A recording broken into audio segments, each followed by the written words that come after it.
दोस्तों आज के इस वीडियो में हम बात करने वाले हैं कि क्यों इंडियन एयरफोर्स के लिए अमेरिकन फाइटर ही ओनली ऑप्शन है। ऐसा हम क्यों बोल रहे हैं, आइए इसको डिटेल में समझने की कोशिश करते हैं।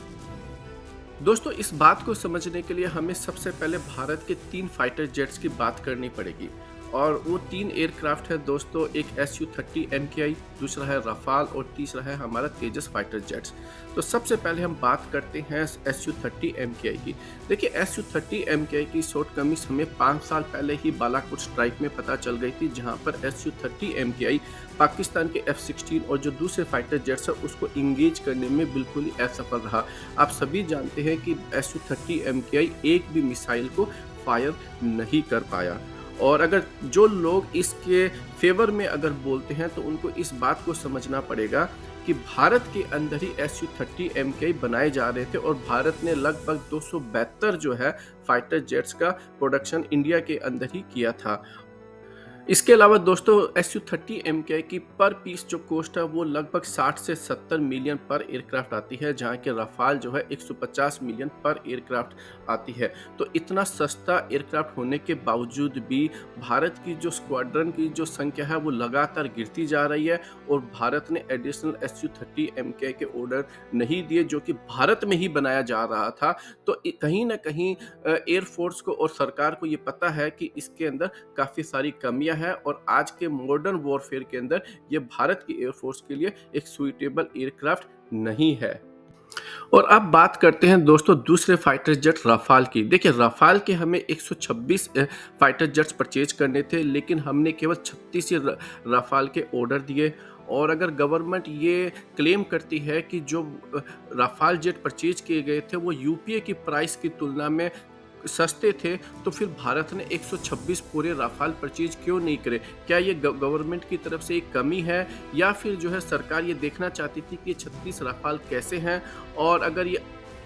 और ये एयरक्राफ्ट अगर अच्छे होते तो इसके एडिशनल ऑर्डर्स भी दिए जाते, लेकिन पिछले 5 साल से सरकार ने एडिशनल ऑर्डर्स जो है वो नहीं दिए हैं। और साथ में हमें ये नहीं भूलना चाहिए दोस्तों, फ्रांस जो है वो एक छोटी कंट्री है और उसका जो है अब वर्ल्ड पॉलिटिक्स के अंदर कोई ज़्यादा दबदबा नहीं रहा है। तो ऐसी कंट्री से फाइटर जेट परचेज करना अब समझ से बाहर है। और अब बात करते हैं दोस्तों भारत के LCA Mk-1A के बारे में। देखिए ये एक सही कदम है, भारत इसको बड़ी संख्या के अंदर इंडक्ट करने वाला है, लेकिन ये ऑलरेडी जो है डिले हो चुका है। इसकी जो फायर पावर है वो, इसकी जो खास करके मिसाइलों की जो रेंज है वो उतनी स्ट्रॉन्ग नहीं है जितने कि अभी जो J-20 5th generation fighter jets हैं। तो भारत जो है उसको अपने नंबर ऑफ स्क्वाड्रन को बनाए रखने के लिए LCA Mk-1A जो है वो ठीक है, कुछ नहीं मिलने से अच्छा कुछ तो ठीक है। और आगे जाकर जब LCA Mk-2 आएगा और AMC आएगा तो एक ये कैपेबल एयरक्राफ्ट बनने वाले हैं। लेकिन अभी की टाइम पर दोस्तों, क्योंकि चाइना जो है उसके पास में लगभग 1000 5th जनरेशन के J-20 फाइटर जेट्स होंगे 2034 तक।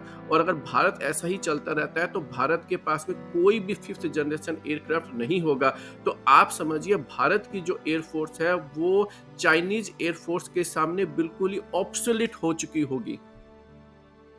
और अब देखते हैं दोस्तों भारत के जो करंट एयरक्राफ्ट है, जिसमें Su-30 MKI है 260 की संख्या में, और 2035 से ये जो एयरक्राफ्ट है रिटायर होने स्टार्ट हो जाएंगे। आपके जो मिराज 2000 है जो कि 48 या 49 की संख्या में, ये 2030 से रिटायर होने स्टार्ट हो जाएंगे। MiG-21 है जो कि ऑलरेडी रिटायर हो जाने चाहिए थे, हम इनको उड़ा रहे हैं, लेकिन ये 2025 से जो पूरे रिटायर हो जाएंगे। जो हमारे LCA जो कि हमारा इंडिजिनियस फाइटर जेट्स है दोस्तों, 40 जो एयरक्राफ्ट है, ये फिलहाल जो है मुझे नहीं लगता है कि एयरफोर्स इनको किसी भी मिशन के अंदर यूज करने वाली है। जैगवार जो है ऑलरेडी टेक्निकली रिटायर हो चुके हैं, ये अंडर पावर्ड हैं और ये 2030 से रिटायर हो जाएंगे, बल्कि ये ऑलरेडी रिटायर हो जाने चाहिए थे। भारत की ही एक ऐसी एयरफोर्स है जो इन पुराने पड़ चुके रिटायर्ड जेट्स को अभी भी उड़ा रही है। और वहीं अगर हम MiG-29 की बात करते हैं तो 2030 से ये भी रिटायर हो जाएंगे। तो आप देखिए कि भारत जो है इतने सारे जो एयरक्राफ्ट है वो रिटायर होने वाले हैं और स्टार्ट हो जाएंगे। और अभी तक जो है कोई भी कैपेबल 4.5 और 5th जनरेशन एयरक्राफ्ट सिर्फ 36 राफाल के अलावा भारत की एयरफोर्स के पास में नहीं है। अब बात करते हैं हमारे पास ऑप्शंस क्या है। देखिए, फ्रांस ऑप्शन नहीं है, क्योंकि अगर राफाल कैपेबल एयरक्राफ्ट होता तो भारत जो है उसको एडिशनल ऑर्डर दे चुकी होती। अब हमारे पास जो ऑप्शंस रह जाते हैं अभी भी 2 ही रह जाते हैं, या तो रशिया का SU-57 या फिर अमेरिकन कोई फाइटर जेट।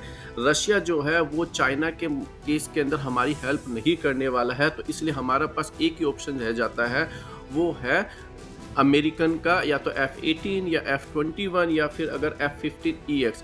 देखिए, हमें एक ऐसा कैपेबल एयरक्राफ्ट चाहिए जिसके अंदर वर्ल्ड की सबसे बढ़िया एयर टू एयर मिसाइल और एयर टू ग्राउंड मिसाइल हो, जो कि अमेरिका के पास है। अमेरिका की जो एयर टू एयर मिसाइल है, जो कि चाइनीज TL-15 TL-16 मिसाइलों का सामना कर सकती है, जिनकी रेंज जो है 120 से लेके 160-180 किलोमीटर तक है। और उसी तरीके से जो अमेरिकन फाइटर जेट्स हैं, वो 4+4.5 जनरेशन के फाइटर जेट्स एयरक्राफ्ट है, जिनके पास में कैपेबल जो है एयर टू ग्राउंड मिसाइलें भी हैं। और इसलिए जो है हमें लगता है कि भारत को बालाकोट स्ट्राइक जैसी गलती नहीं करनी चाहिए। भारत को एक ऐसा फाइटर जेट चाहिए जिसके ऊपर एयर टू एयर जो खास करके जो मिसाइलें हैं, वो बहुत ही अच्छे लेवल की मिसाइलें हो।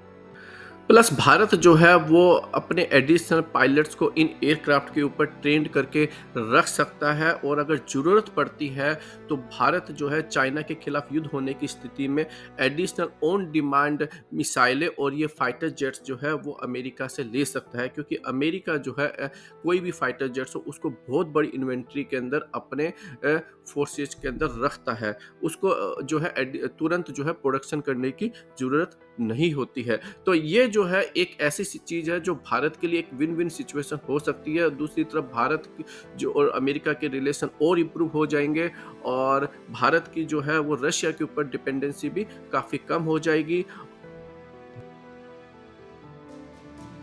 जैसा कि दोस्तों हमने कहा कि चाइना जो है वो भारत की एयरफोर्स से काफ़ी आगे निकल चुका है, और अब जो है हमें एक तुरंत एक बड़े डिसीजन की ज़रूरत है, और अगर हम ये डिसीजन अब नहीं लेते हैं तो फिर काफ़ी देर हो चुकी होगी।